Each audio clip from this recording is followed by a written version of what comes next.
Good morning, and I welcome you all to my YouTube channel, Born English Aspirants. Dear viewers, पिछला जो video था part 1, उसमें हमने 5 types के pronounce देखे थे, उसकी डेफिनेशन देखी थी। जो आगे के जो प्रोनाउंस है, जो अदर कैटेगरीज है प्रोनाउंस की, वो हम लेंगे इस वीडियो के अंदर। और वो कौन कौन से प्रोनाउंस होते हैं आपके सामने मेंशन है, देखिए। इंडेफिनिट प्रोनाउन, इंडेफिनिट यानी आपको नाम से ही क्लियर हो रहा है, indefinite it means there is no definiteness, है ना, there is no definity. Okay, infinity है, वहां पे अनिश्चितता है, अनिश्चितता का सेंस होता है। तो इंडेफिनिट प्रोनाउंस होते हैं। इंडेफिनिट प्रोनाउंस के एग्जांपल्स हम जैसे लें, सम, ओके, सम, वन, समवन, एग्जांपल्स भी हम ले सकते हैं सम। जैसे some are notorious in this class, some are notorious in this class, some are naughty in this class। तो some यहाँ पे किसके लिए? स्टूडेंट्स के लिए। some कौन है? स्टूडेंट्स, है ना। तो some are naughty in this class, तो some यहाँ पे क्या है? प्रोनाउन। one, ठीक है। जैसे one should love one's country, one should love one's country, तो one सब्जेक्ट का काम कर रहा है, should love one's country, तो one, है ना। यानी हर इंसान को, हर भारतीय को किस क्या करना चाहिए? अपने कंट्री को लव करना चाहिए, अपने कंट्री के प्रति वफादार होना चाहिए, ठीक है ना। तो वन शुड सीधा सब्जेक्ट आ रहा है, तो वहां पे वो क्या है? प्रोनाउन है।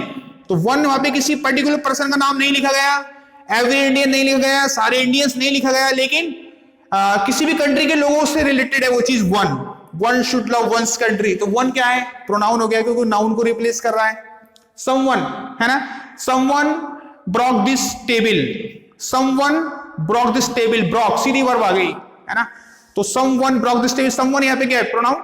कैसा है? इंडेफिनिट। तीनों ही चीज में अभी तक निश्चितता नहीं हो पाई।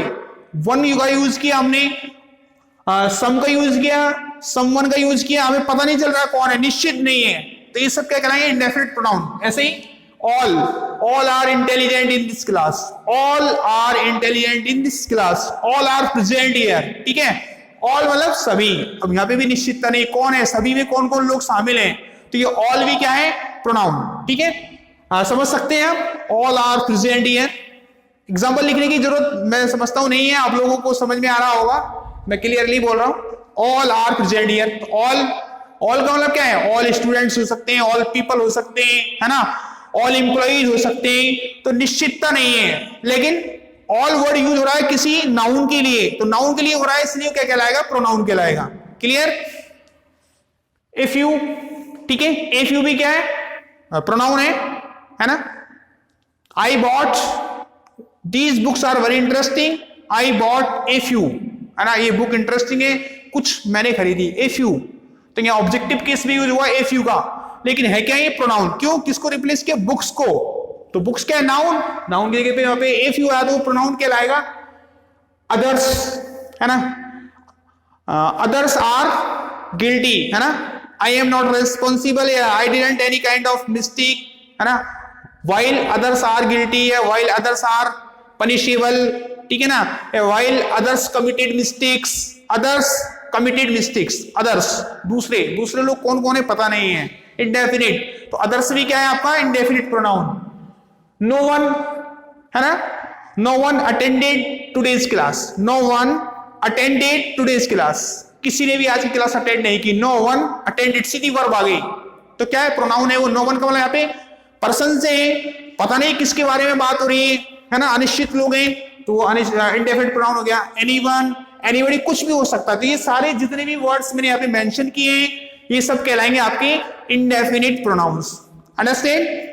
एक बात और मैं आपको बताना चाहता हूं, वो बात क्या है कि जो प्रोनाउंस होते हैं, जब प्रोनाउंस का यूज डायरेक्ट वर्ब के पहले हो, है ना, प्रोनाउन के आगे, उन वर्ड्स के आगे कोई नाउन नहीं आए, है ना, सीधे वर्ब आए, तब तो वो कहलाते हैं प्रोनाउन। और अगर उनके आगे कोई वर्ब आ जाए, ठीक है ना, तब वो प्रोनाउन नहीं रहते, बल्कि वो क्या कहलाते हैं? वो एडजेक्टिव कहलाते हैं। मैं एग्जांपल लेता हूं आपके सामने। दिस इज ए पेन, सीधा सा एग्जांपल मैंने लिया, दिस इज ए पेन, तो ये दिस और यहाँ पे क्या है? इज, सीधी वर्ब आ गई, तो यहाँ पे ये क्या कहलाएगा? यहाँ पे ये प्रोनाउन कहलाएगा। क्यों? क्योंकि सीधे वर्ब आ रही है इसके बाद। समझ रहे हैं आप मेरी बात? लेकिन मैं अगर ऐसे लिखूं, this pen is beautiful, okay, this pen is beautiful. तो देखो यहाँ पे दिस के आगे जस्ट आगे वर्ब नहीं है, बल्कि दिस के जस्ट आगे क्या है, नाउन है, पेन। अब यहाँ पे ये नाउन ना हो, ये यहाँ पर प्रोनाउन नहीं है, तो क्या है, प्रोनाउन नहीं है, तो ये एडजेक्टिव है। ये डेमोस्ट्रेटिव प्रोनाउन है, लेकिन ये डेमोस्ट्रेटिव एडजेक्टिव है। क्यों है adjective? Because it is not use here as a noun, है ना, in the place of noun, क्योंकि यहाँ पे नाउन की जगह पे यूज नहीं हुआ है, बल्कि नाउन को डिफाइन करने के लिए यूज हुआ है ना। तो ये पेन को डिफाइन कर रहा है, दिस पेन। पेन कौन सा? दिस पेन, ये वाला पेन। तो ये क्या हुआ, विशेषता बता रहा है पेन की, इसलिए क्या कहलाएगा, ये एडजेक्टिव कहलाएगा। तो सीधी बात है ध्यान रखने की, क्या है कि अगर प्रोनाउन के लिए जो वर्ड्स यूज होते हैं उनके आगे जस्ट वर्ब आती है, ठीक आगे वर्ब आ जाती है, तब तो प्रोनाउन होते हैं, और उनके आगे वर्ब ना आकर के नाउन आती है, जैसे यहां पे आ रहा है, तो वो प्रोनाउन नहीं कहलाते, बल्कि वो क्या कहलाते हैं, एडजेक्टिव कहलाते हैं। इस बात का हमें ध्यान रखना है। तो ये डिफरेंस है। तो कुछ वर्ड्स जैसे यहाँ पे भी हैं, है ना, तो वो अगर अकेले यूज हो रहे हैं, बिना नाउन के यूज हो रहे हैं, तब तो प्रोनाउन कहलाएंगे, और अगर वो नाउन के साथ यूज होने लगे तो वो प्रोनाउन नहीं कहलाएंगे, बल्कि वो क्या कहलाएंगे, एडजेक्टिव कहलाएंगे। जैसे लिखा मैंने सम, तो मैं बोलूं सम टीचर्स, है ना, सम टीचर्स आर इंटेलिजेंट, तो यहाँ पे सम सीधा यूज नहीं हुआ, सम के साथ टीचर्स भी आ रहा है, तो टीचर्स को क्वालिफाई कौन कर रहा है, सम। तो सम यहाँ पे प्रोनाउन ना होकर के क्या होगा, एडजेक्टिव होगा, है ना, ठीक है। और जब बिना नाउन के यूज हो अगर ये वर्ड, तो वो क्या कहलाएगा, तो वो प्रोनाउन कहलाएगा। मेरी बात आपको क्लियर हो गई होगी कि जब प्रोनाउन वर्ड्स होते हैं, अगर वो नाउन के साथ आए, जो प्रोनाउन के लिए जिन वर्ड्स को हम यूज करते हैं, जिन वर्ड्स को हम प्रोनाउन की कैटेगरी में देख रहे हैं, अगर उनके आगे जस्ट आगे वर्ब होती तभी वो प्रोनाउन होते हैं। अगर उनके आगे वर्ब ना होकर के उनके आगे कोई नाउन लिखी हो, तब वो प्रोनाउन नहीं रह जाते, वो क्या कहलाते हैं, एडजेक्टिव कहलाते हैं। Is it clear? अगला, तो ये हो गया आपके इंडेफिनिट प्रोनाउन। फिर आपका इंटेरोगेटिव प्रोनाउन, देखिए who, whom, whose, which, what, ये सब क्या कहलाते हैं, इंटेरोगेटिव प्रोनाउन कहलाते हैं। एग्जांपल जैसे who teaches you maths, who teaches you maths, है ना, तुम्हें मैथ्स कौन पढ़ाता है, who teaches you maths, who के जस्ट बाद वर्ब आ रही है teaches, who teaches you maths. यहाँ पे नाम भी मैं कोई नाम पुट करूं अगर, तो मैं ऐसे कह सकता हूं ना, मिस्टर समय Singh teaches you maths, mister समय सिंह टीचेज यू मैथ्स। जवाब आपने ये दिया उसका, मैंने कहा हु टीचेज यू मैथ्स, आपने कहा मिस्टर समय सिंह टीचेज अस मैथ्स। तो हु को रिप्लेस किसने किया, मिस्टर समय सिंह ने, नाउन ने, तो यानी नाउन की जगह पे यूज हुआ ना हु, इसलिए वो क्या कहलाएगा, प्रोनाउन कहलाएगा। और कैसा प्रोनाउन, इंटरोगेटिव प्रोनाउन, क्योंकि उससे कोई सूचना मांगी जा रही है उस वर्ड का यूज करके, ठीक है, और उस वर्ड का यूज करके कोई सूचना मांगी जा रही है, उससे प्रश्न भी बनाया गया है, और जब सूचना जो हमें मिलेगी, है ना, जो भी आंसर हमें मिलेगा वो कोई नाउन होगा, और नाउन भी कैसा होगा, पर्सन होगा, वो कोई क्या होगा, पर्सन होगा, ठीक है ना। क्यों होगा पर्सन, क्योंकि हु पर्सन्स के लिए ही यूज होता है। तो ये हु है, ये इंटरोगेटिव प्रोनाउन कहलाएगा, ठीक है ना। हु ये ऑब्जेक्टिव केस में आता है ना, यानी ये ऑब्जेक्ट की डिमांड करता है, हु सब्जेक्ट की डिमांड करता है, ठीक है ना, ये भी पर्सन के लिए आता है, ठीक है। हुम डू यू लाइक मोस्ट, हुम डू यू लाइक मोस्ट, तुम सबसे ज्यादा किसको लाइक करते हो, हुम। तो ये क्या है, इंटरोगेटिव प्रोनाउन है, सूचना मांगी जा रही है आपसे, कुछ पूछा जा रहा है आपसे, कुछ रिप्लाई चाहता है स्पीकर, हुम डू यू वांट मोस्ट, तुम किसको सबसे ज्यादा चाहते हो, I like my mother most, मैं सबसे ज्यादा मैं अपनी माँ को चाहता हूं। आंसर क्या हुआ, माई मदर, है ना। तो ये क्या, माई मदर क्या नाउन है, तो नाउन को किसने रिप्लेस किया था, हुम ने। तो हुम क्या आपका प्रोनाउन, कैसा प्रोनाउन है, इंटरोगेटिव प्रोनाउन। मेरी बात अच्छे से क्लियर हो रही होगी। हुज, हुज भी क्या है यहाँ पे, हुज भी प्रोनाउन की कैटेगरी में आता है, कैसा प्रोनाउन, इंटरोगेटिव प्रोनाउन। विच, है ना, व्हाट, ये सब क्या है, इंटरोगेटिव प्रोनाउन की कैटेगरी में होते हैं। डिस्ट्रीब्यूटिव प्रोनाउन, ऐसी अगली कैटेगरी है डिस्ट्रीब्यूटिव प्रोनाउन, जो डिस्ट्रीब्यूट करने का काम करे, बांटने का काम करे, है ना, डिवाइड करने का काम करे, उनको बोलते हैं distributive pronoun. Each, everyone, either, neither, वैसे इनका प्रोनाउंसिएशन इधर और निदर होता है ना, लेकिन हमारे बोलचाल में आइदर नाइदर भी बोलते हैं हम इसको। ईच, एवरीवन, इधर, निदर, ये क्या है, डिस्ट्रीब्यूटिव प्रोनाउन से, है ना, ये क्या काम करते हैं, डिस्ट्रीब्यूट करने का काम करते हैं, है ना। ईच ऑफ दिस क्लास, है ना, has to bring his notebook, यानी इस क्लास के हर बच्चे को क्या लाना है, नोटबुक लेके आना है, ठीक है। I distributed the sweets to each, है ना, मैंने सभी को जो है डिस्ट्रीब्यूट की क्या, स्वीट्स, ईच यानी प्रत्येक को, तो ये डेमोस्ट्रेटिव प्रोनाउन होते हैं। इनका भी वही रूल है, अगर ये नाउन के साथ यूज होंगे, ईच, एवरीवन तो होगा नहीं, ठीक है ना, एवरी हो सकता है, एवरीवन नहीं होगा, क्योंकि एवरीवन तो प्रोनाउन है अपने आप में, ठीक है, क्योंकि उसमें ऑलरेडी वन आ रहा है। तो एवरी हो सकता है, every plus noun, each plus noun, इधर प्लस नाउन, निदर प्लस नाउन, है ना। तो जब ये नाउन के साथ यूज हो तब ये क्या कहलाएंगे, एडजेक्टिव कहलाएंगे, और जब ये अकेले यूज हो सीधे वर्ब के साथ तब ये प्रोनाउन कहलाएंगे, ठीक है। ईच, एवरीवन, इधर, दो में से कोई एक या दोनों, निदर, दोनों में से कोई भी नहीं, है ना। ईच माने प्रत्येक और एवरी भी प्रत्येक, ठीक है। ईच और एवरी में थोड़ा सा डिफरेंस ही होता है, ईच डेफिनेट नंबर के लिए आता है और एवरी इनडेफिनेट नंबर के लिए आता है, ठीक है। तो आपके डिस्ट्रीब्यूटिव प्रोनाउंस हो गए। फिर आपका रिलेटिव प्रोनाउन, है ना। रिलेटिव प्रोनाउन देखो, जो प्रोनाउन हमने यहां पे लिखे थे वही प्रोनाउन कहां पे आ गए, यहां पे आ गए। तो ये रिलेटिव प्रोनाउन भी होते हैं जो इंटरोगेटिव प्रोनाउन होते हैं, और ये relative pronoun as a conjunctions के रूप में भी काम में आते हैं। कौन से प्रोनाउन, इंटरोगेटिव प्रोनाउन कह सकते हैं हम। रिलेटिव प्रोनाउन जो होते हैं ना, ये who, which, that, what, whose, whom, ये किसके रूप में यूज होते हैं, रिलेटिव प्रोनाउन के, और ये कंजक्शंस का काम भी करते हैं। और उस सिचुएशन में हम उनको कॉम्प्लेक्स सेंटेंसेस बोलते हैं। कॉम्प्लेक्स सेंटेंसेस में इनका यूज होता है हु का, विच का, दैट का, व्हाट का, हुज का, हुम का। आई नो, जैसे मान लो मैंने कहा I know mister Jeetulal, okay, I know mister Akram, है ना।